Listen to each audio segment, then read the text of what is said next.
Hello friends, welcome to CCH for competitive में आपका स्वागत है। मैं राहुल सर आज फिर से आपके लिए 10 नए क्वेश्चंस लाया हूँ। थोड़े क्वेश्चन आपको अलग अलग लगेंगे, थोड़ा पैटर्न चेंज लगेगा, तो उस पैटर्न को भी हमने जो RRB ने नया पैटर्न भेजा था उससे हिसाब से भी हमने उसके टाइप से क्वेश्चंस रखे इस बार। ठीक है, चलो तो पहले क्वेश्चन पे जाते हो। आप तैयार हो? चलो पहला क्वेश्चन स्टार्ट। जल्दी जल्दी। क्वेश्चन दिखने में बड़ा दिखता है मगर उतना ही इजीली सॉल्व होगा। 10 सेकंड का क्वेश्चन है आपके लिए। हो गया सभी का सॉल्व?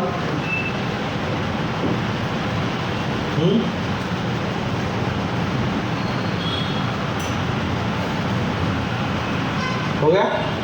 फोर्थ प्रोपोर्शनल पूछा है आपको और आपको x इक्वल टू 4 की वैल्यू दी। x आपको कॉम्प्लिकेटेड पार्ट लग रहा था, वो पार्ट का उसने दे ही दिया आगे 4। तो यहाँ पे पहला नंबर क्या आएगा 90 बराबर।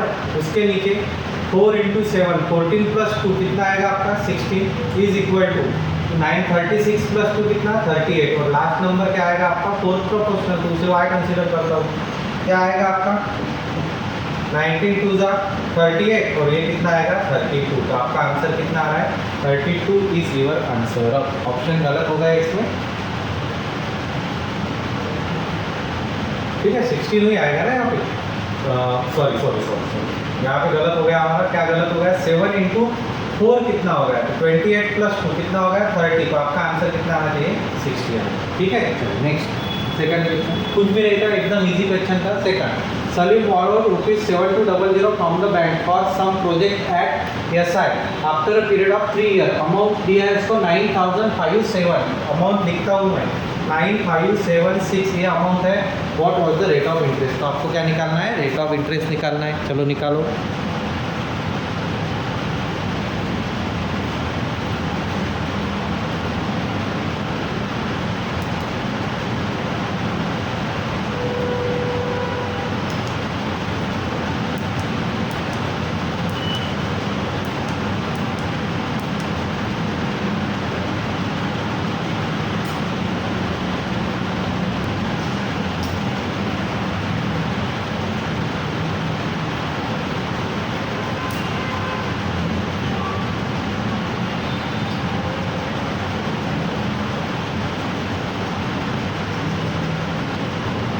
जल्दी निकालो।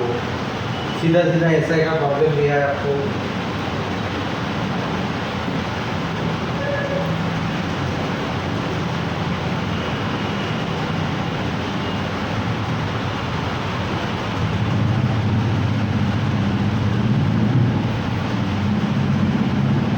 हो गया। देख, सलीम बॉरोड यानी प्रिंसिपल हो गया 72 from the bank sum project at SI after a period of 3 यानी 3 साल का है। अमाउंट विल भी कितना है 9576। तो SI कितना होगा तो ये माइनस कर दूंगा मैं सीधा सीधा बराबर है। 76 यहाँ बचे 3 यहाँ बचे 2 3। अब ये कितने सालों में मिला उसको SI 3। तो एक साल का SI कितना 3 / 3 7 कितना आ गया 21 9 और 3। अब 793 SI मिला। तो रेट ऑफ इंटरेस्ट कैसे निकालेंगे, ये किस पे निकालना है हमें 7200 इंटू कितना 100। अब ये 2 0 कैंसिल हो गया बराबर है। तो आपका कितना आएगा 72 1 72 7। ठीक है, यहाँ पे 2 आएगा ना, तो 72 1। तो आपका कितना आ गया 11%। कितना आंसर आएगा 11% इज योर आंसर। समझ में आया? चलो नेक्स्ट। एकदम इजी था, उसमें टाइम वेस्ट करने की कोई ज़रूरत नहीं थी आपको। ठीक है, problem number 3, 25 litre of mixture contains 30% of spirit and rest water. 5 litre of water की mix in it, the percentage of spirit in the new mixture is. निकालो।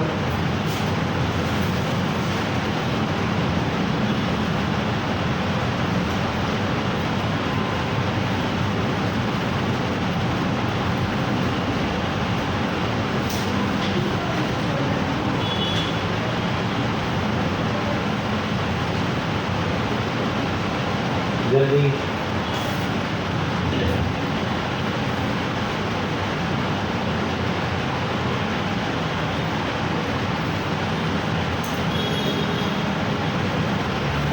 ओके भी मेरे तरफ से ले लो। नन ऑफ दिस नहीं आता होगा किसी बच्चे का। उसके लिए वो ऑप्शन रखा है मैंने।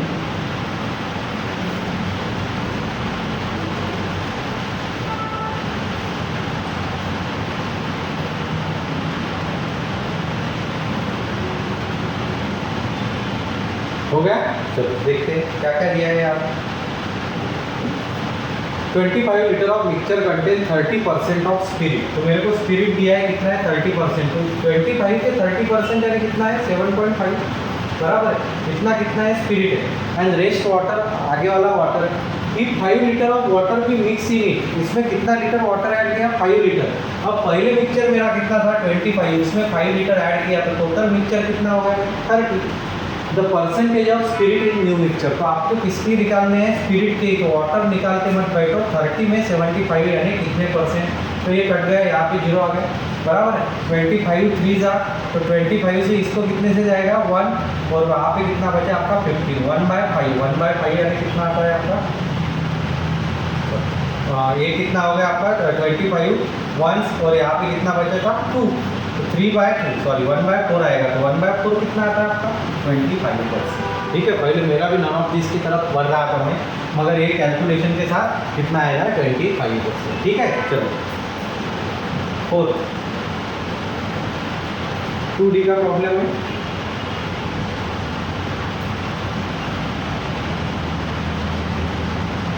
स्पीड बढ़ाओ अपना, छोटे छोटे क्वेश्चन को टाइम नहीं लगना चाहिए। आगे कुछ ऐसे क्वेश्चन हो सकते हैं कि इसके लिए टाइम बचा के रखना है हमने।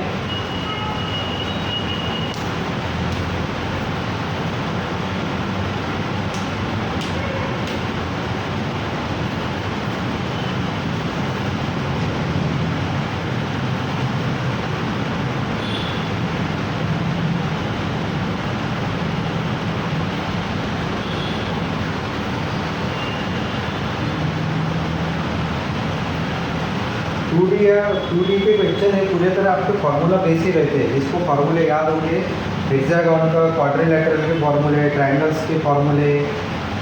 ट्रायंगल्स में क्या क्या आता है, equilateral triangle, isosceles triangle, right angle triangle. उसके बाद क्वाड्रिलेटरल में क्या आता है स्क्वायर, रेक्टेंगल बराबर है, पैरेललोग्राम, ट्रापेजियम, ये सभी चीज़ें के फार्मूले आपको याद होने चाहिए।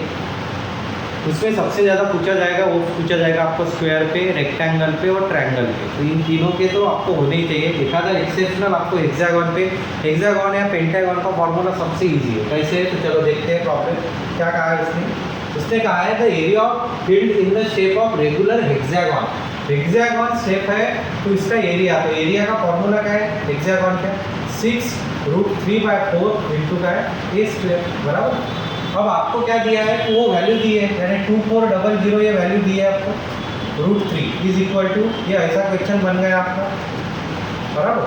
तो यहाँ से a² निकाल सकता मैं, आराम से निकाल सकता हूँ मैं। चलो कैलकुलेशन करो, √3 कैंसल, 6 4 था, और ये इधर आया तो कितना हो गया 600 इज इक्वल टू 1600 a²। तो a की वैल्यू कितनी हो गई मेरी 4 है, 40 सीधी सीधी a की वैल्यू कितनी हो गई मेरी 40। अब आगे क्या पूछा है इसमें, cost of fencing the field, fence कर रहे हैं यानी क्या है आपका पेरीमीटर एट फील्ड। तो पेरीमीटर का फॉर्मूला क्या आएगा हेक्सागोन का 4 × a बराबर है, तो 4 इंटू कितना आ गया सॉरी 6 इंटू, क्योंकि 6 प्लेसेस रहेंगे ना, तो 6 इंटू कितना आ गया 40, और एक स्पेस, तो एक निकालने के बजाय डायरेक्ट कैलकुलेशन कर दो 16.8, ऐसा आपका बनेगा बराबर 16.8। तो चलो करते हैं 8 6 48 8 कैरी 96 1000 बराबर, एक के बाद पॉइंट, उसके बाद कितना 40 से मल्टीप्लाई, ये 0 कट गया इसके साथ, 8 4 32 और 0 और 4 4032 है क्या ऑप्शन देख लो आपका है कहाँ पे मिला मुझे, ये देख लो यहाँ 4032 इज योर आंसर। ये फॉर्मूला आपको पता होना चाहिए था, तो आपको कोई डिफिकल्टी नहीं लगी। ठीक है, चलो next 5th number problem, a person sold an article at a loss of 8%, had he sold it at a gain of 10.5%, he would have received 92.50 more to gain 12%। चलो निकालो, प्रॉफिट एंड लॉस का problem है।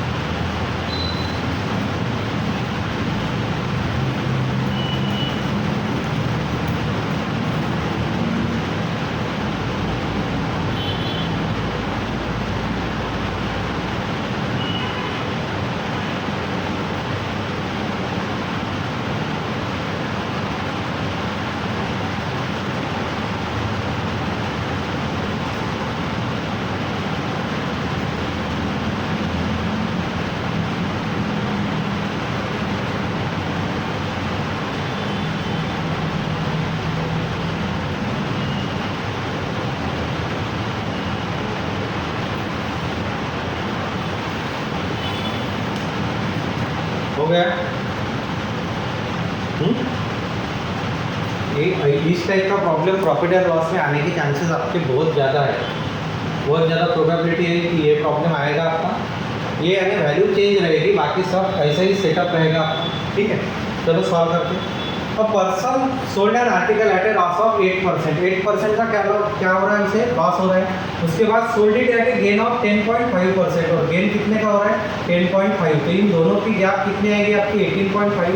ये पता है आपको, एक plus एक माइनस हो तो आप डायरेक्ट करते। 18.5% बढ़ा दी तो वी वुड हैव रिसीव्ड, एक मिनट,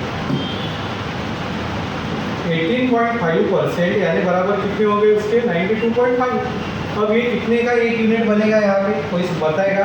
पॉइंट के पास 7 पॉइंट कट गया मेरा, बराबर है। अब इससे 18.5 का 90 और ये भी 5 बैठ रहा है, तो इसका मतलब ये कितने से जाएगा 5 से, बराबर है। एक यूनिट 5 का हो गया। अब आपको क्या पूछा है, टू गेन 12%। अब गेन 12% करने के लिए 100 की चीज़ आप कितने में बेचोगे 112। तो करो 5 ये आ गया और ये 60 आ गया, यानी कितना आया मेरा 560 इज माई आंसर। कितना आंसर आना चाहिए मेरा 560 रुपीज़, 560 इज माई आंसर। समझ में आया, कोई डिफिकल्टी आया था, सीधा ही क्वेश्चन था और ये आने के चांसेस सबसे ज़्यादा है। चलो अब हम इंटरवल में आ गए हैं। अब जाएंगे हम नेक्स्ट प्रॉब्लम नंबर 6। एक बार पढ़ लेता हूँ मैं। Number is decrease by 35, then increase by 25 and further increase by 15%। What is the percentage increase और decrease the number correct integer. चलो ये तो फास्ट हो जाना चाहिए आपको।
हो गया problem solve. Correct to nearest number integer भी बोला है उसने, मैंने ऑप्शन पॉइंट में आएगा तो आप अप्रॉक्सीमेट कोई भी ले सकते हो। हो गया, चलो सॉल्व करते हैं। क्या क्या है देखो, नंबर इज डिक्रीज बाय 35%। अब कोई भी नंबर को 35% से डिक्रीज किया तो 100 की चीज़ आप कितने में बेचोगे 65 में, करेक्ट। इंटू इंक्रीज बाय 25% यानी ये कितना हो गया आपका 5/4 इंटू 15% यानी 15% यानी 115, 100, बराबर है। अब इसका कैलकुलेशन करो तो कैलकुलेशन क्या आता है देखो, कुछ का चेक कर सकता हूँ क्या मैं। तो ये हो गया 13, ये हो गया आपका 20, ये हो गया आपका ये हो गया बराबर है। ये कितना होगा आपका 23, ये कितना होगा आपका 20, 5 के साथ 4 किया।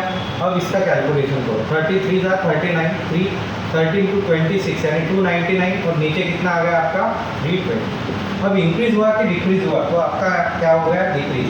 तो आपका जो इंक्रीज है ये भी कैंसिल हो गया और ये भी कैंसिल हो गया, ये भी कैंसिल हो गया। तो आपके ऑप्शन बचे आप 2, डिक्रीज 7%, डिक्रीज 15%। अब नंबर को जब मैं देखता हूँ तो कितने से डिक्रीज हो रहा है 21 से, किस पे 320 पे। तो ये नंबर इसके 10%, देखो 320 के 10% 32 आ रहे हैं, बराबर है। तो इसके 10% से नीचे ही आएगा, तो ये आ सकता है अपना, तो आपका आंसर क्या आएगा 7%। ठीक है, डायरेक्टली लॉजिकल आप चले जाना। ठीक, next problem number 7। Shivam travels 20% distance of the total journey by car, 50% of the remaining by train and taxi in the respective ratio 5:3, and the remaining distance he covers on foot. If the sum of the distance which travels by car and by taxi is 126, then find the total distance which Shivam travels during journey. चलो time and distance का concept है।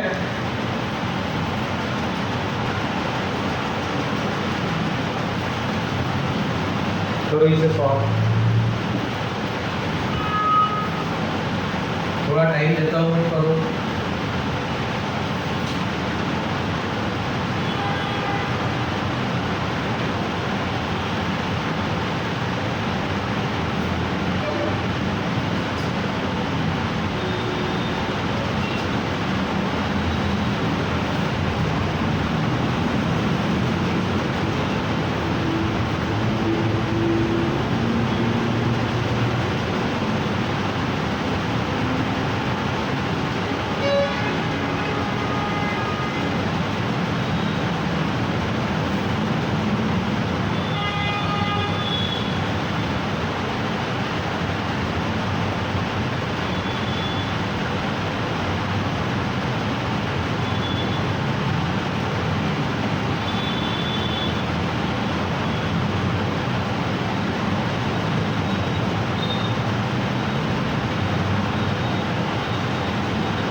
हो गया calculation का part था। Calculation अगर आपने किया बराबर, करते हैं start. Shivam travels 20% distance of total journey by car. अच्छा, बहुत सी चीज़ें दिख रही है तो मैं क्या करता हूँ, मेरी टोटल जर्नी 100 कंसिडर कर लेता हूँ। अब इसमें से पहली बात कैसे गया हूँ, कार से गया, करेक्ट। कार से कितना जाएगा तो 20% यानी 20 किलोमीटर, बराबर। तो यहाँ पे कितना जाएगा 80। अब 20 किलोमीटर और किससे गया है, कार से। अब आगे जाते हैं एंड 50% ऑफ द रिमेनिंग। अब इसके कितने बोलता है 50%, इसके कितने 50%। तो इसके 50% किससे जा रहा है, अब इसके 50% यहाँ पे हो गए 40, यहाँ पे भी हो गए 40। बाय ट्रेन एंड टैक्सी, दो चीज़ों से 50% कवर किए उसने। कौन कौन से, ट्रेन और टैक्सी, बराबर। उनका रेशो क्या है, तो उनका रेशो है बोलते 5:2। इनका रेशो क्या दिया है 5:2, यानी इनका डिस्टेंस क्या होगा 5 3 का 8। 8 से इसको कितना, 1 यूनिट 5 का। तो ये हो गया आपका इंटू 5 यानी 25। ये हो गया आपका इंटू 5 यानी कितना 15। तो टैक्सी से कितना गया 15, ट्रेन से गया 25 और रिमेनिंग 40 वो फिट से गया।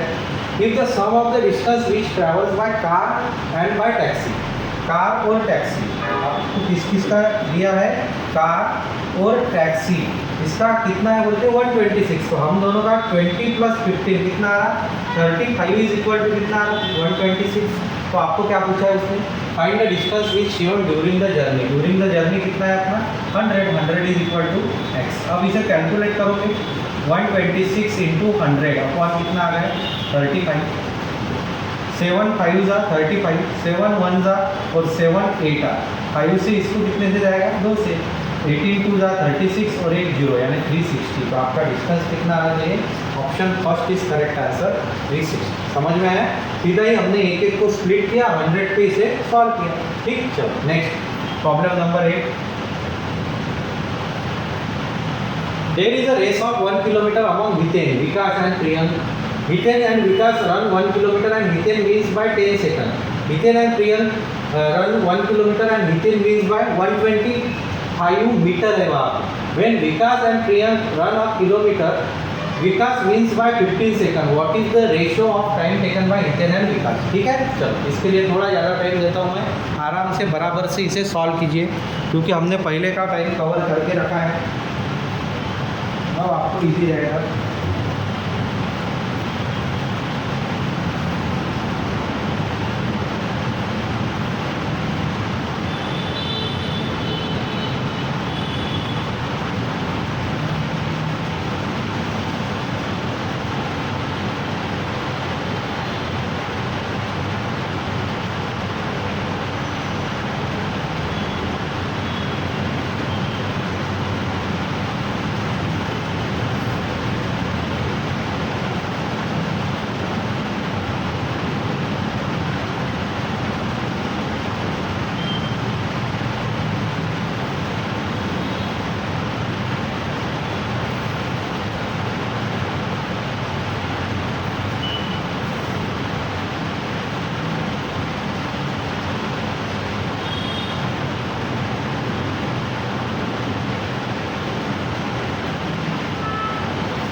ठीक है, और ले लो 10 सेकंड।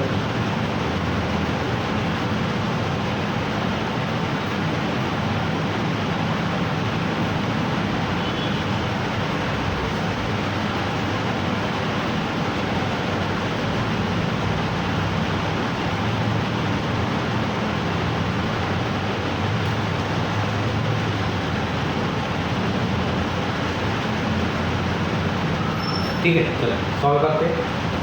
अब देखो आगे क्या है। There is a race of 1 kilometre among Hiten, Vikas and Priyam. 1 kilometre की रेस है, यानी मीटर में कितने हो गए 1000, बराबर। आराम से मैं आपको समझा के दे रहा हूँ, समझ लीजिए इसे, रेसिंग का प्रॉब्लम है। 1 किलोमीटर कितना होगा 1000। Hiten and Vikas run for 1 kilometre and Hiten wins by 10 second. कौन जीत रहा है? एच जीत रहा है। एच कितने से जीत रहा है हितेन?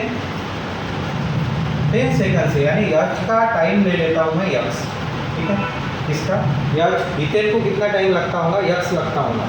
तो विकास को कितना टाइम लगेगा?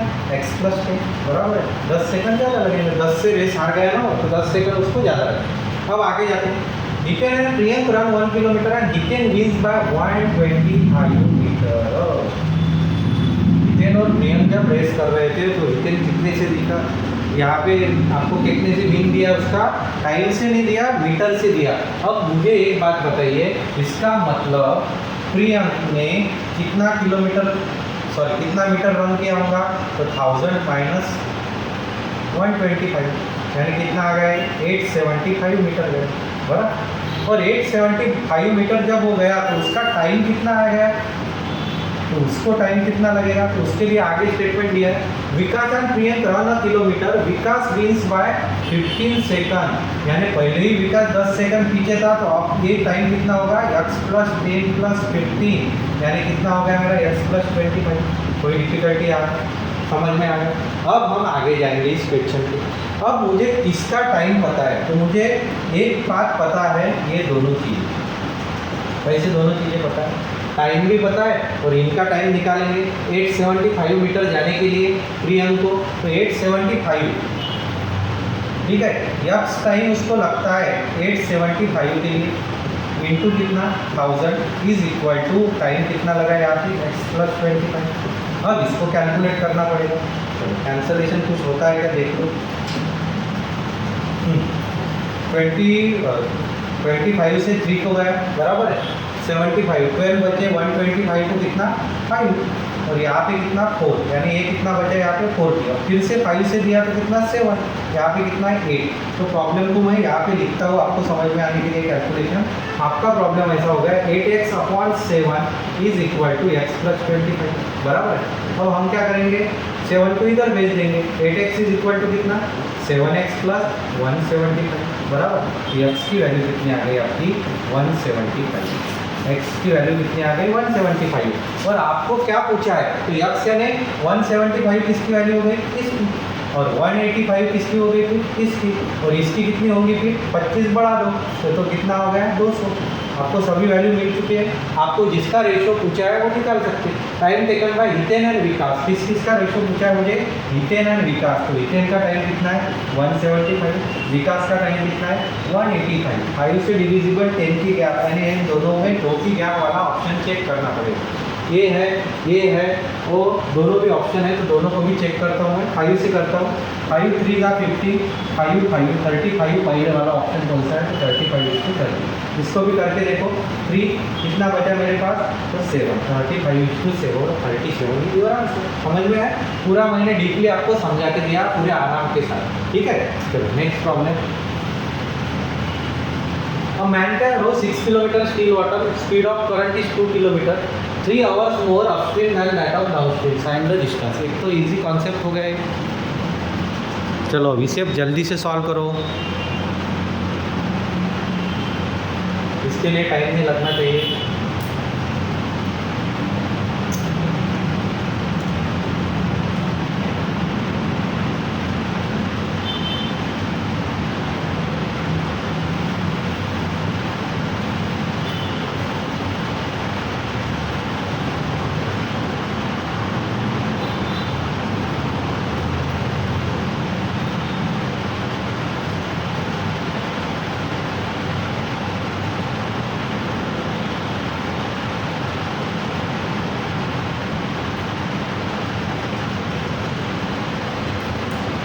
हो गया। चलो अब man can row 6 kilometre in still water, यानी किसकी प्राइस होगी 6x की। With the speed of current 2, यानी y की वैल्यू कितनी हो गई 2, तो आपका डाउनस्ट्रीम स्पीड कितना हो गया 6 + 2 यानी 8, अपस्ट्रीम स्पीड कितना हो गया 4, बराबर, यहाँ तक हो गया। अब आपको क्या पूछे, it takes 3 hours more in upstream that that of downstream, यानी आपको टाइम की क्या दी है, यहाँ पे गैप दी है, तो आप टाइम का फॉर्मूला यूज करेंगे, टाइम इज इक्वल टू, तो आपको क्या निकालना है डिस्टेंस, डिस्टेंस अपॉन क्या आएगा, तो downstream upstream speed minus distance upon क्या आएगा डाउनस्ट्रीम स्पीड। अब इसे सॉल्व कीजिए, कितना आएगा 8 4 जा 32, इसके बाद 8d 4d, यानी यहाँ पे 4d आ गया, यहाँ पे कितना आ गया 3 आ गया। कैलकुलेशन करो, कैलकुलेशन क्या आएगा 4 से इसको कितना 8 × 3 कितना आएगा आपका 24, तो ऑप्शन बी इज करेक्ट। समझ में आया, सीधा सीधा ही था, कोई भी नहीं था इसमें डिफिकल्टी। चलो आज का last problem, the average salary of male employees in a firm is 6000, that of females 5600, mean salary of all employees was 5800, what the percentage of female employees। चलो चलो जल्दी, लास्ट प्रॉब्लम है आज का।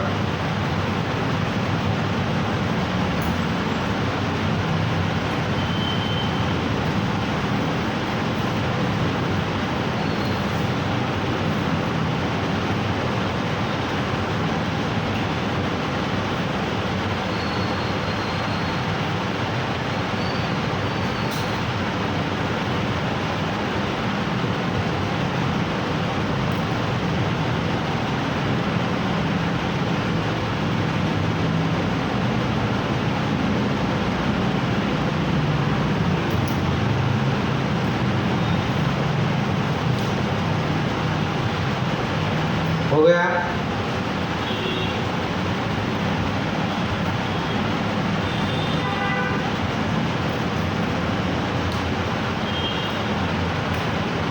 हो गया, ठीक है। क्या कहना है इसका, average salary for male employees, male की एवरेज सैलरी कितनी है 6000, फीमेल की कितनी है 5600, मीन सैलरी कितनी है इनकी 58, यानी दोनों की मिला के मीन सैलरी हो गई ना, दोनों की मिला के कितनी हो गई मीन, यानी मिक्सचर। तो पहले मैं मेल को लेता हूँ, उनकी सैलरी कितनी है 6000, इनकी सैलरी कितनी है गर्ल्स फीमेल की 5600, और बीच में की सैलरी कितनी है 5800। चलो अब इसका डिफरेंस निकालो, ये कितने का आ गया आपका 200 का, ये भी कितने का आ गया आपका 200 का। अब इसका रेशो निकालो, कैंसल कैंसल, तो 1:1 रेशो हो गया। आपको क्या पूछा है फीमेल कितनी है, तो कितने पार्ट है 1 पार्ट है 2 में से, यानी कितना परसेंट 50, 100%, गलती से भी मत लेना, कितना आएगा आपका 50% इज योर आंसर। समझ में आया, ठीक है, 1 पे 1 नहीं, दोनों मिला के 2 में से एक पार्ट है फीमेल का, तो कितना आएगा 50%। बस सीधा सीधा हमने इसको किससे दिया, मिक्सचर एंड एलिगेशन से सॉल्व किया। समझ में आया, कोई डिफिकल्टी यहाँ तक, ठीक है। आज और हमने बढ़िया 10 क्वेश्चंस देखे, उसमें अब 10 कुछ नए कॉन्सेप्ट इसमें पढ़े हुए, जैसा रेस का कॉन्सेप्ट था, ये कॉन्सेप्ट था आखिर में, ऐसे बहुत से कॉन्सेप्ट पढ़े, इंक्रीज डिक्रीज परसेंट का। तो ये सभी कॉन्सेप्ट के साथ आज आपको इसे पूरी तरह यूटिलाइज करना है, इस पर प्रैक्टिस करना है और अपने एग्जाम के लिए तैयार रहना है, ठीक है। कल हम और 10 नए बढ़िया क्वेश्चन के साथ फिर से आएंगे, तब तक के लिए गुड बाय।